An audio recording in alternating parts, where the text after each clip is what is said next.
একজন ইহুদি লোক উপস্থিত আছেন। তাই নবী মুহাম্মদ সাল্লাল্লাহু আলাইহি ওয়াসাল্লাম আদবের সাথে সালাম করলেন এবং বললেন, আসসালামু আলাইকুম চাচাজান, আমার খুব ক্ষুধা লেগেছে। আপনি কি আমাকে দুটি খেজুর দিতে পারবেন?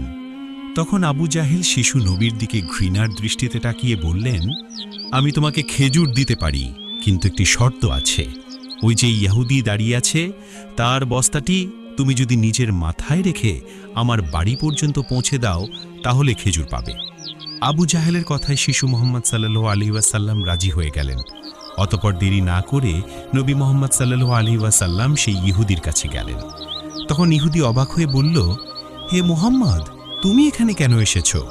নবী মোহাম্মদ সাল্লাল্লাহু আলাইহি ওয়াসাল্লাম বললেন, আমি বস্তাটি নিজের মাথায় রেখে নিয়ে যেতে চাই। শিশু মুহাম্মদ সাল্লাল্লাহু আলাইহি ওয়াসাল্লামের কথা শুনে ইহুদি চমকে গেল এবং বলল,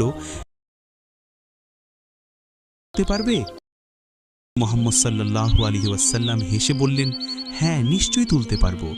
তারপর নবী মুহাম্মদ সাল্লাল্লাহু আলাইহি ওয়াসাল্লাম সেই বস্তাটি মাথায় রাখলেন এবং চলতে শুরু করলেন। ছোট ছোট পা, ক্লান্ত শরীর, কিন্তু মুখে এক অদ্ভুত আধ্যাত্মিক শান্তি ছিল। আবু জাহেল এবং সেই ইহুদি লোকটি শিশু মুহাম্মদ সাল্লাল্লাহু আলাইহি ওয়াসাল্লামের পিছন পিছন যাচ্ছিলেন।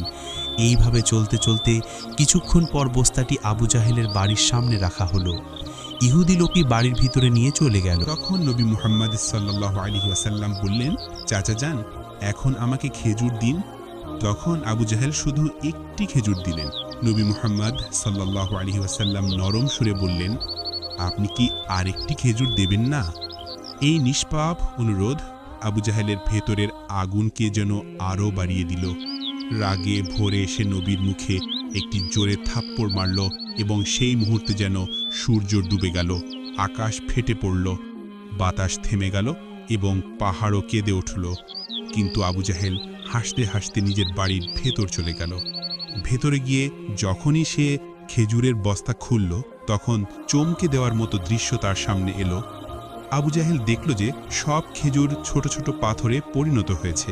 এটি দেখে সেই ইহুদি হতবাক হয়ে গেল, তার চোখ কপালে উঠে গেল এবং মুখ বন্ধ হয়ে গেল। সে আশ্চর্য হয়ে দৌড়াতে দৌড়াতে নিজের সর্দারকে এই খবর দিতে চলে গেল। ওদিকে আবু জাহেল বাড়ি থেকে বাইরে এসে ব্যঙ্গ করে বলল, হে মোহাম্মদ, তুমি তো খুব বড় জাদুকর, তুমি আমার খেজুরের উপর জাদু করেছ। তখন নবী মোহাম্মদ সাল্লাল্লাহু আলাইহি ওয়াসাল্লাম মাথা নিচু করে খুব নরম সুরে বললেন, চাচা যান, আমি তো কিছু জানি না। এটি শুনেই আবু জাহেল আরও একটি থাপ্পড় মারল।